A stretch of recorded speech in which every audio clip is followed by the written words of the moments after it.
Bien, bonjour. Et avant de commencer, je voulais savoir déjà, est-ce qu'il y a des gens qui ont utilisé déjà, qui utilisent Compositional Layout dans leur projet? Je pensais qu'il y aurait plus de personnes.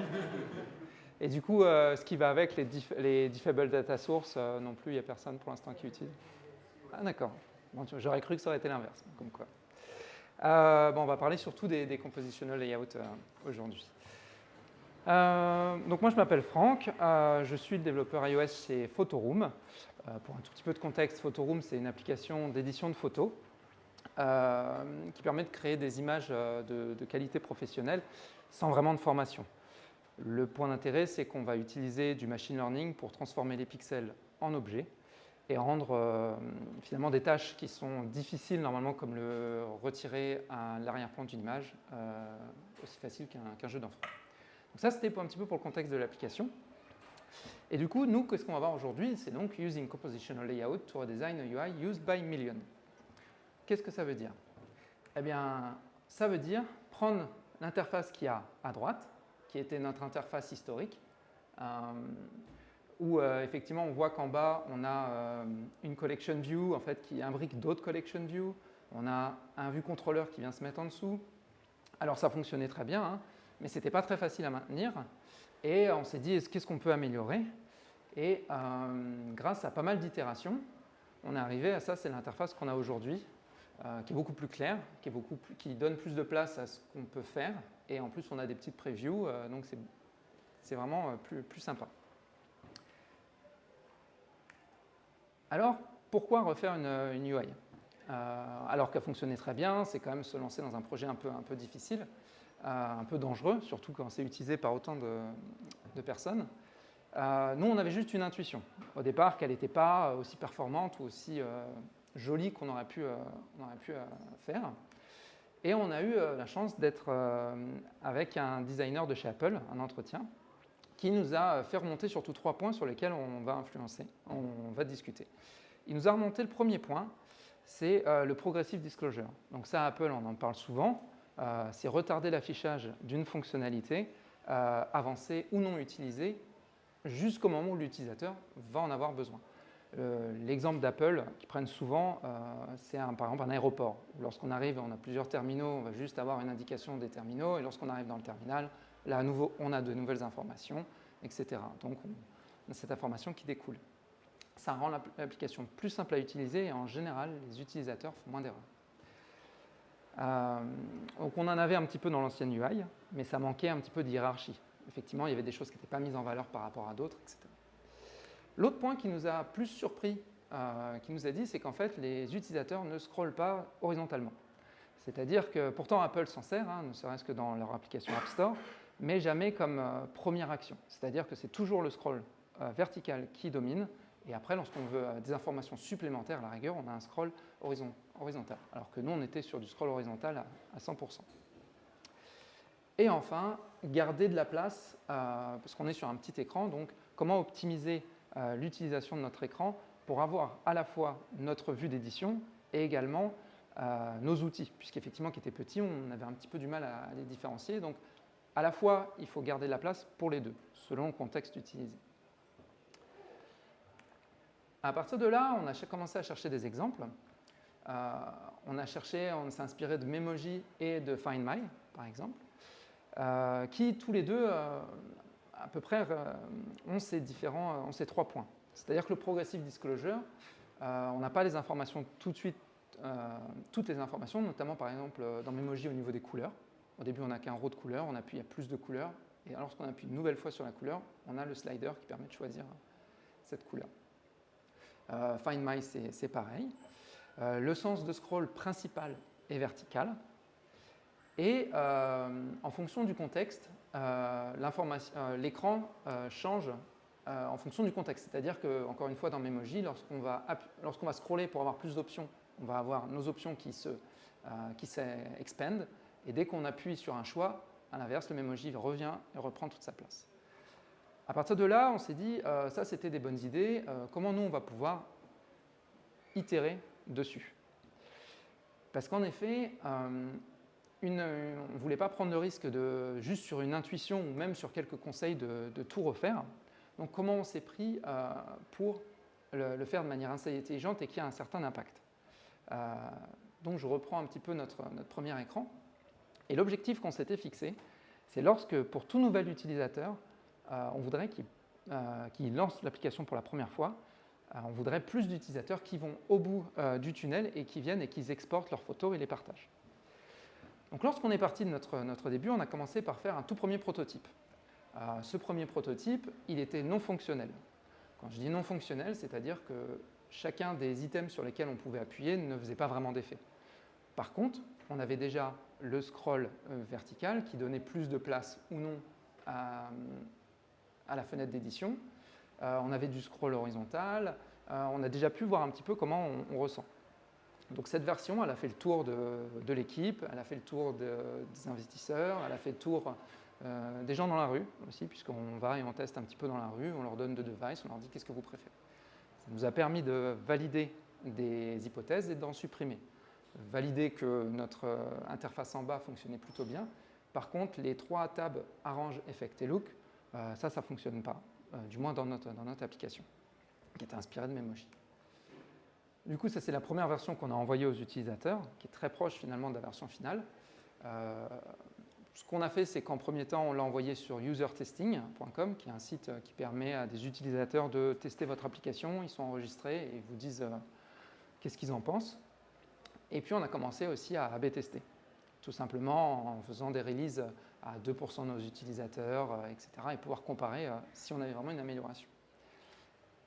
Et à partir de là, on a encore itéré et on a obtenu, donc là c'est très proche.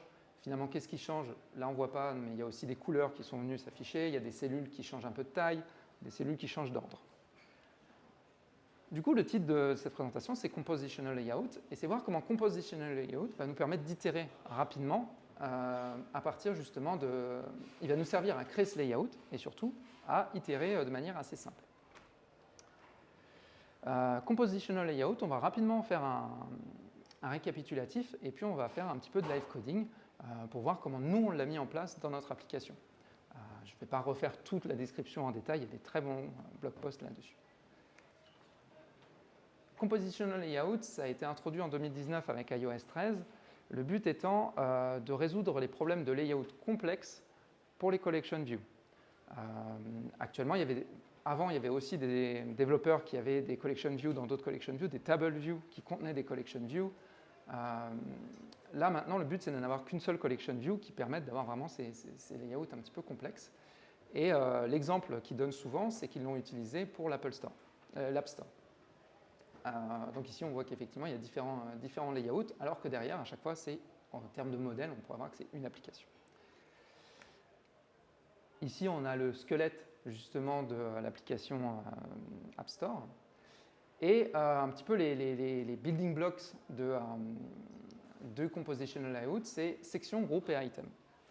Section et item, c'est des choses qui sont assez classiques dans une collection view. L'élément un peu nouveau, c'est groupe, qui va permettre de regrouper finalement plusieurs items au sein d'un layout.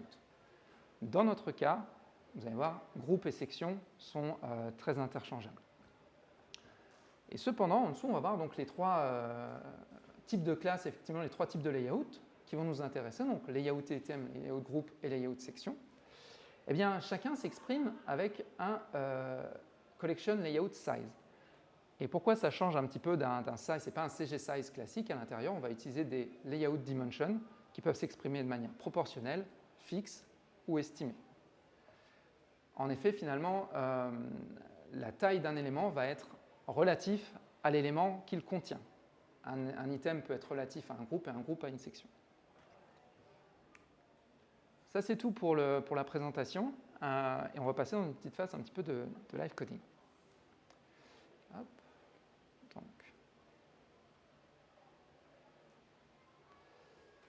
Alors, si je me mets bien sur le bon écran, voilà. Donc ça, c'est une application un petit peu type. Alors, qu'est-ce qu'elle contient? Elle contient juste finalement une collection view qui a 3 types de cellules, une avec du texte et une image, une qui avec du texte et une qui avec des images. Je vais la lancer pour voir ce que ça donne, sachant qu'on a un modèle qui est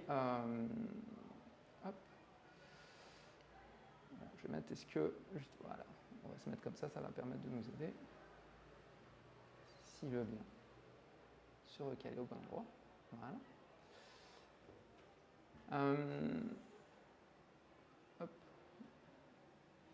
Bien, voilà. Donc là, on voit qu'effectivement, c'est le layout qui est fourni de base avec Compositional Layout. On a différentes sections. Ces sections, on va rapidement les voir dans le modèle, juste parce qu'elles vont nous servir au fur et à mesure de cette présentation. Donc on a un petit peu, ça représente ce que nous, on a dans notre application. On a par exemple des quick actions qu'on a en haut, qui sont en gros, des catégories en plus petit, des sous-catégories avec des items moins importants, et enfin des boutons par exemple qu'on veut qui prennent la dimension complète pour être mis en avant, mais pas autant que les quick actions qui sont tout en haut. Et là on a tous nos items avec notre section. Ok, bon, on va commencer par créer ce layout. On va se mettre ici. Du coup on va juste le caler ici. Hop. Voilà, donc create layout. Create layout, c'est une méthode qu'on va aller construire dans un autre fichier, tout simplement parce qu'on va avoir pas mal de lignes avec nos layouts. Donc là, c'est juste...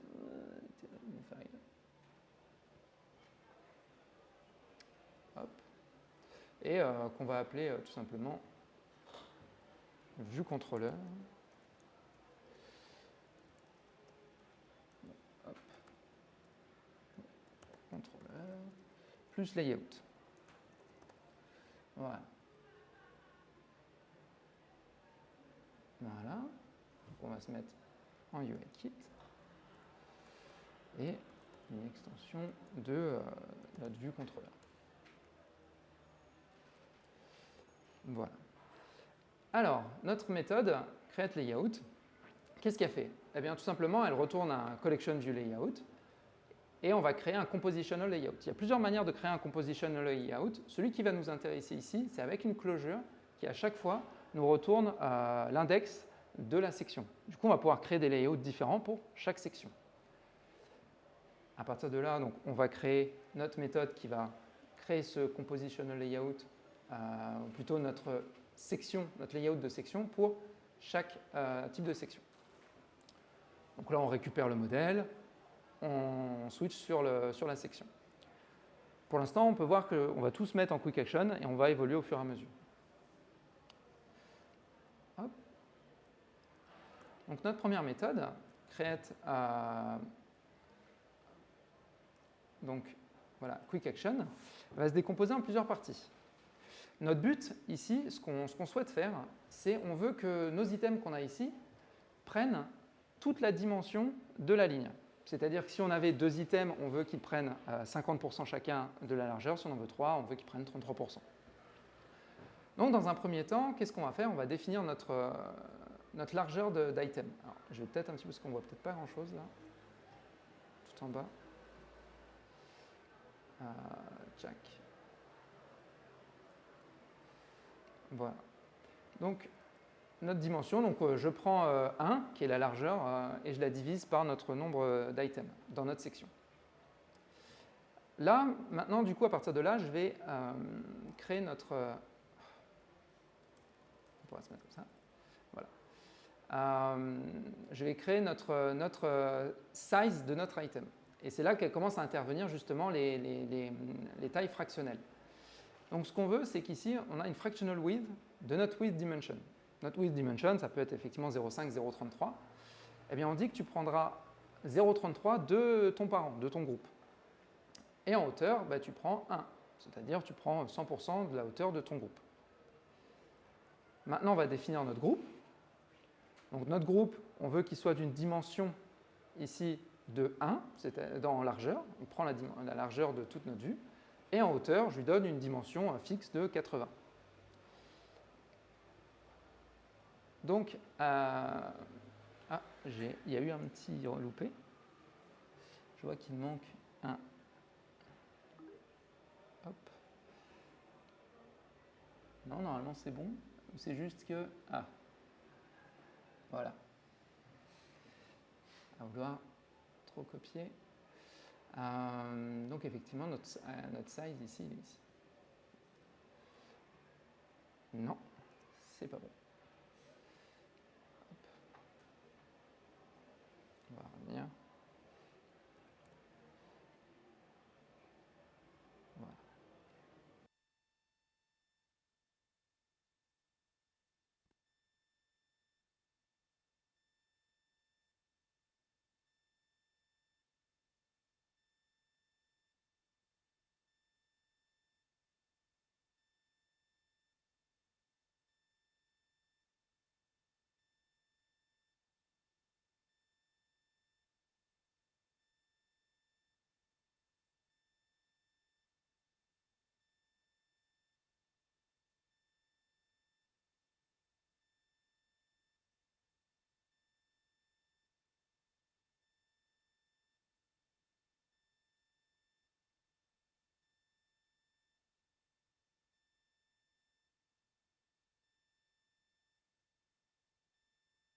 ce chiffre, on va pouvoir créer notre groupe, notre item, puis notre groupe. Alors, d'abord l'item. Ici, il y a une petite particularité. On voit qu'en largeur d'item, j'ai mis absolute 10. Finalement, j'aurais pu mettre un peu n'importe quoi, puisque ça va être override par le groupe, justement par ce max qu'on a récupéré avant. Donc maintenant, lorsque je vais créer le groupe, et bien ici, je vais créer mon group size. Alors pour la hauteur, je fais un ratio, puisque la taille ne va pas être exactement de 50, on va finalement s'expand en fonction, je calcule le ratio, donc là ça va être 1, donc comme ça il va prendre exactement la bonne hauteur, ça pourrait être un 33 si on voulait. Et le point qui est intéressant, c'est ici. Effectivement, dans mon groupe, je lui ai mis un count, alors, encore une fois c'est peut-être un petit peu bas, j'ai mis un count à max. Du coup, il va me dire, très bien, je vais te mettre autant d'items que tu veux en te prenant toute la largeur, puisque mon groupe, je lui ai demandé de faire un fractional width de 1. Et on va venir changer ce category layout ici. Create category layout for section et environnement.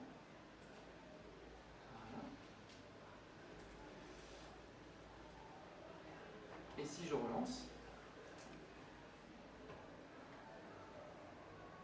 voilà, on voit qu'ici, donc il va prendre 50 et il va en mettre le plus possible. Ici, la section commence à la tortue et finit à la bouche, et on voit qu'il a pu en caler le plus possible, et après il revient à la ligne. Mais pourtant, il prend bien toute ma ligne. Si je me mets en landscape, eh bien là, effectivement, il n'y en a aucun qui va jusqu'au bout, mais ça respecte bien ce que je voulais, c'est-à-dire avoir une taille fixe d'éléments. C'est basé sur la ligne la plus grande. Comment? C'est basé sur la ligne la plus grande.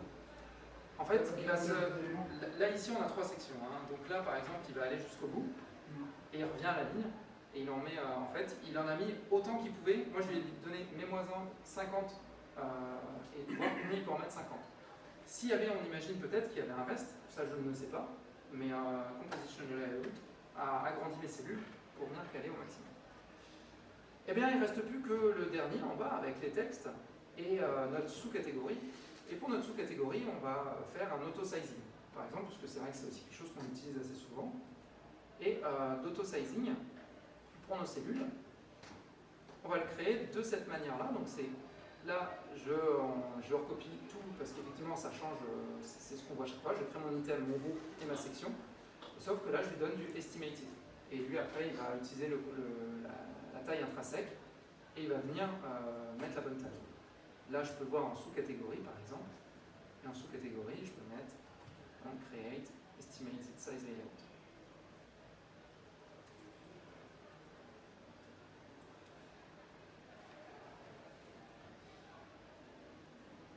Donc là, la différence de tout à l'heure, on voit bien que notre sous-catégorie, il y a des blancs au bout, mais là, c'est ce qu'on voulait. On voulait vraiment que ça remplisse, ça vienne à se mettre à la taille la plus petite possible. Bon, ça c'est pas mal, on va voir encore 2 choses sur Composition Layout qui nous ont permis d'avancer. Tout simplement comment on va organiser un peu, mettre des insets, et un peu les tips and tricks qu'on a vus sur les insets, et pour mettre un peu de margin, de padding. Et enfin, comment mettre un petit peu des fonds sur les sections, pour pouvoir ce qu'on appelle les decoration items sur des sections, et pouvoir donner un petit peu de structure à notre collection view. Alors, pour mettre du padding, on pourrait dire, bien que ce n'est pas du padding, c'est sur chaque item, on va pouvoir mettre, et d'ailleurs sur chaque item, groupe ou section, on peut mettre des content insets. Donc les content insets, voilà, ça va venir réduire la taille de notre cellule pour pouvoir y insérer du padding. Donc ça, je vais le mettre sur chacun de nos items actions. Ici aussi. Hop, on descend. On va le mettre ici. Et dans le full width aussi. Donc ici. On voit que c'est une constante, donc on va aller mettre cette constante tout en haut du fichier.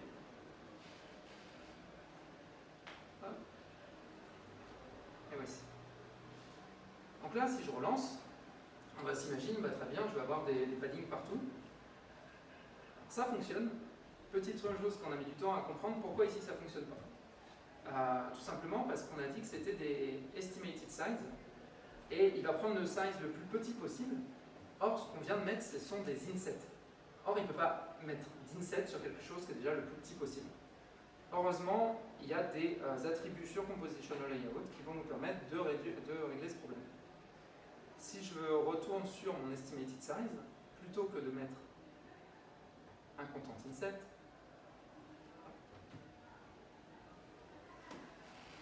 eh bien on va mettre de l'edge spacing.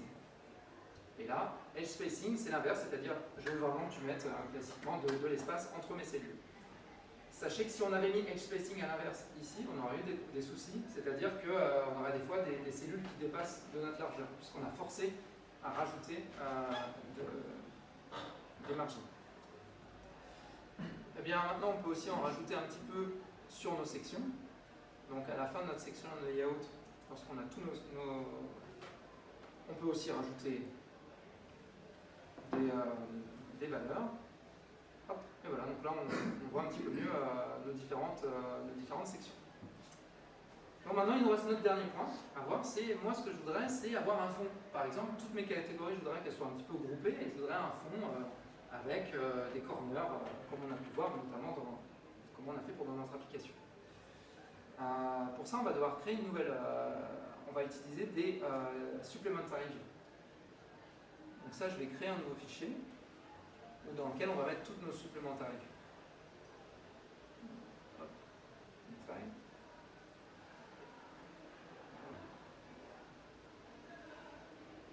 Ok, background.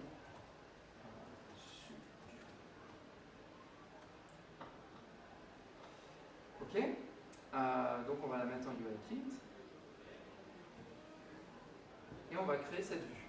Alors pour l'instant, au début, je vais tester avec une première vue, toute simple, ça venait juste, c'est juste un carré avec du gris.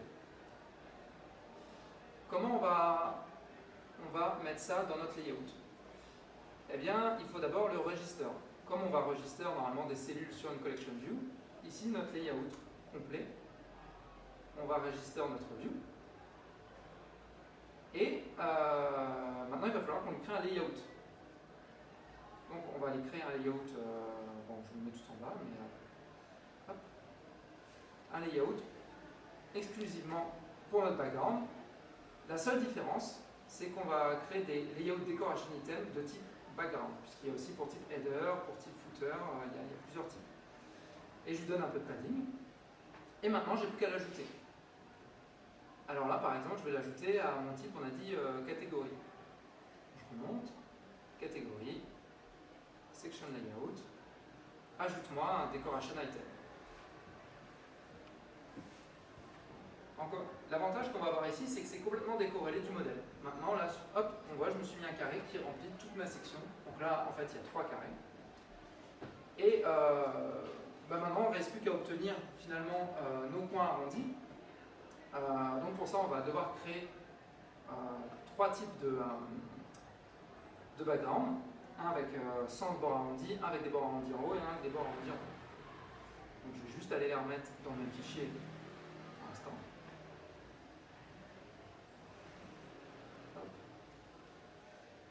Voici. Pour information, pour ceux qui ne connaissent pas, moi j'ai découvert aussi les mask corners, plutôt que lorsqu'on veut avoir que un coin d'arrondi, c'est assez pratique. Donc là j'ai créé tous mes items. Je vais les register. Donc là on refait un petit peu ce qu'on a vu juste avant. Je les register ici. Donc ça, pareil, on se met tout en bas. Je vais créer. Là c'est pareil que ce qu'on a vu, hein. Je crée des layouts pour chaque vue. Et on va se créer un petit enum juste pour savoir où se trouve une catégorie par rapport à une autre. Pour savoir si elle se trouve en haut, en bas ou au milieu. Ainsi qu'une petite méthode qui me permet juste, lorsque je lui passe un index, qui va vérifier où elle se trouve par rapport aux autres catégories. Et ainsi me retourner le bon enum. Ça, j'ai plus qu'à le mettre à à ce niveau-ci, donc remplacer le decoration item.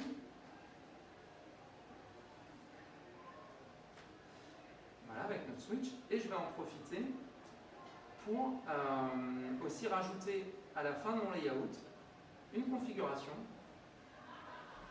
pour lui mettre un spacing de 1 entre chaque section. Alors ça, c'est un peu un petit trick qu'on a découvert au dernier moment, et puis on s'est dit, bah, pourquoi pas, ça permet d'obtenir des séparateurs. Voilà, donc là on retrouve un petit peu l'idée qu'on a utilisée. Donc compositional layout, une fois qu'on avait mis le système en place, ça nous a vraiment, on avait juste les layouts à modifier, notre modèle ne changeait pas, on changeait juste effectivement ce fichier finalement de layout. Hop, je vais pouvoir relancer la suite. Voilà. Si ça veut bien. Voilà. Donc, qu'est-ce qu'on n'a pas vu rapidement dans le cadre de cette démo, parce que c'était pour être un petit peu plus concis, elle est déjà assez conséquente. L'utilisation de headers qu'on a pu et de footers, qui vont nous permettre, par exemple, effectivement, de changer, d'avoir ce slider qui est en bas et les headers pour pouvoir faire agrandir ou non nos sections, sachant que nos sections finalement ne contiennent que nos items à l'intérieur, ne contiennent que des items. Qu'est-ce qu'il nous reste encore à faire? Finalement, on continue d'itérer dessus. On a quelques bugs encore à régler, notamment ce bug-ci, qui est effectivement qu'à chaque fois qu'on ouvre une section, notre footer s'affiche directement. Pour information, c'est un peu le comportement par défaut lorsqu'on reload une section et qu'on ajoute un footer dans Compositional Layout. Donc on explore un petit peu où est-ce qu'on peut régler ce problème. Ça fait partie. Voilà, alors pour conclure, est-ce qu'on s'est amélioré? Oui, heureusement pour nous. Ça aurait pu être intéressant si je ne l'étais pas, mais ça aurait été un peu déprimant pour Photoroom. Notre objectif de départ, c'était est-ce que les utilisateurs exportent plus dans leur première heure, et au bout d'itération, on est arrivé à 2,5% d'utilisateurs en plus. Puisqu'on a énormément d'utilisateurs, finalement 2,5%, c'est assez énorme comme chiffre. Et en bonus, gratuitement, on a eu le redesign de notre application iPad. Notre application iPad, c'était un peu la cinquième roue du carrosse. On voit ici que notre collection view elle était très grande, elle prenait tout l'espace, c'était pas vraiment optimisé. Et bien, on a juste décidé de mettre sur la droite le composant qu'on a fait. Ça va très très bien avec la vue iPad. Et lorsqu'on est en split view, eh bien, il suffit de réutiliser le layout en dessous, qui est similaire. Donc là, on voit justement l'adaptation du layout qui reste à 3, qu'on a vu plus tôt. Donc ça, c'était gratuit. En plus, ça a été gratuit pour Mac M1 aussi, donc c'était voilà, donc c'est un petit peu, ça résume notre journée de comment on a pu, à travers différentes itérations et en utilisant Compositional Layout, redesigner notre application, notre partie d'Edit UI. Et ça conclut ma présentation. Et effectivement, pour information, on recrute notre prochain développeur iOS. Et on a aussi beaucoup d'autres positions qui sont intéressées. Il y a aussi des gens qui veulent faire de l'Android, je sais, par exemple. En tout cas, voilà, le message est passé.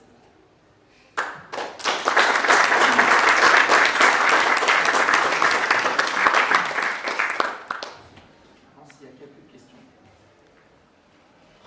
Petite question sur la rétrocompatibilité, c'est quoi? Alors, c'est iOS 13.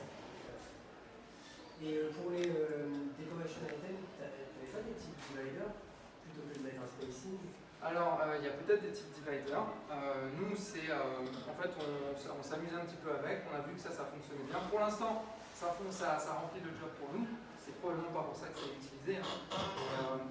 Pour être honnête, je pense que soit il y a des dividers, soit ce qu'on ferait, c'est en fait avoir nous des petits items qu'on va appeler items séparateurs qu'on pourra mettre là où on veut. Et là, du coup, ça gérerait, parce que je comprends bien l'objectif, c'est de ne pas avoir de scrolling horizontal, ça gérerait le fait d'avoir des séparateurs, mais pas en ligne, par exemple, sur une section qui ferait plusieurs lignes. Oui, on pourrait imaginer faire ça. Ouais. Après, en plus, on n'a pas vu ça parce que compositional layout est très fort pour, on peut facilement faire à l'intérieur d'une vue verticale, faire du scroll horizontal. C'est encore une fois ce qu'il y a dans l'App Store.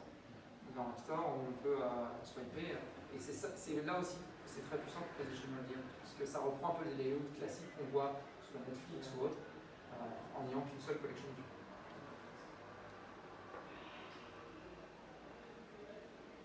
Si je comprends bien, sur l'App Store, c'est qu'une seule collection de view, Oui. le scroll vertical et horizontal. Oui, si je reviens un petit peu sur mes slides, hop, avec la slide de l'App Store, ici, oui, c'est qu'une seule collection view, tout ça. Et effectivement, lorsqu'on voit le squelette, ici, on peut swiper, c'est des items. Ici, c'est des groupes. Alors pourquoi ici ils ont fait un groupe? Nous, on n'a pas vraiment utilisé les groupes. Le groupe ici, parce que ça va swiper l'intégralité des 3 cellules en même temps. Et ça, en plus, tout ça, ça vient d'Apple. Et pour une fois, leur explication, ou en tout cas leur doc, est très bonne là-dessus.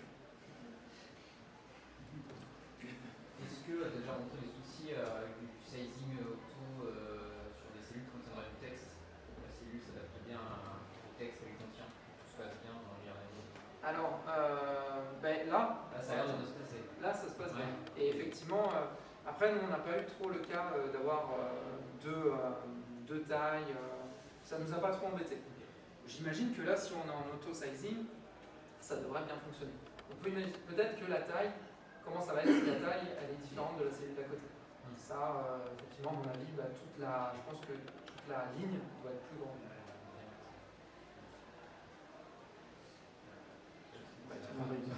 C'est la fin du talk.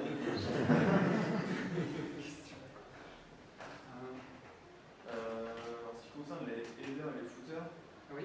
je n'ai pas trop bien saisi l'intérêt, enfin je vois peut-être ça, mais quand tu les utilises, c'est seulement pour faire apparaître ou disparaître des éléments, ou c'est pour mieux gérer ta UI? Alors c'est pour mieux gérer ma UI, et notamment, je vais remettre rapidement l'exemple. Finalement, tu peux remplacer ça par une section. Oui, et en fait, qu'est-ce qui se passe? Donc ici, et surtout, qu'est-ce qu'on va faire? Ça aussi, c'est la preuve dans notre itération. À vrai dire, ça, pourquoi j'en ai pas non plus parlé exactement? Parce qu'actuellement, ce qu'on utilise dans l'application, c'est un header et un footer. On va probablement tout remplacer par des items. Ouais, ok. Parce que actuellement, notre modèle, c'est un modèle qui ne contient que ce qu'on appelle nous des action items. Et moi, dessus, je voulais rajouter facilement, je voulais que mes sections ne contiennent que mes items. Donc ça m'a permis, en mettant un header et un footer, de ne pas intervenir dans mon modèle. Par contre, on a des problèmes d'affichage, notamment parce que ça fonctionne très bien. Par contre, on a des petits problèmes d'affichage qu'on a vus. Et j'ai fait quelques tests, on va les régler en passant tout en item. En fait, on va se débarrasser des headers et des footers. D'accord. Donc si tu veux un affichage progressif, en fait, il ne faut pas trop l'utiliser pour le moment. Oui. Si on veut un affichage progressif uniquement dans des listes, là-dessus aussi, je vous conseille Modern Collection View par Apple, qui est une application où il y a tout ce qu'il faut. D'ailleurs, j'ai mis le lien dans les slides que vous pourrez récupérer tout à la fin, mais ils expliquent tout, et notamment il y a un cas qui est fait exprès pour ça. Mais par contre, ça ne fonctionne qu'avec des... En fait, quand la Collection View imite une Table View, maintenant, de toute façon, Apple nous recommande de ne plus utiliser les Table View. Et bien pour ça, ils ont fait un système spécial de disclosure qui fonctionne très très bien, mais on est limité dans la UI qu'on peut faire.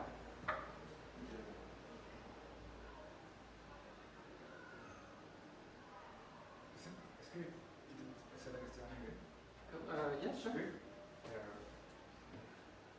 Can we apply like geometric transformations to a particular sectional row? For example, if you want to have like some sort of like a wave effect, so we have like something like a scene, I could say. If you want a wave effect in I know I have seen examples that, for example, people like open sourcing examples about using the Olympiad, the flow layout. So like, we have like a nice examples, some classical. But with this, I wonder if we can escape a bit the grid and display. No, I'm sure you could. I don't know. But there is some pretty cool compositional layout example done by other dev that you can find online. So maybe you could do something a bit funkier. Yeah, go out of the grid. Although I think it's done more for grids because it's what it has been made for. But maybe you can do. And after, if you want, I went into a little bit into the layout API. You can do whatever you want, but it gets very complex. Yeah.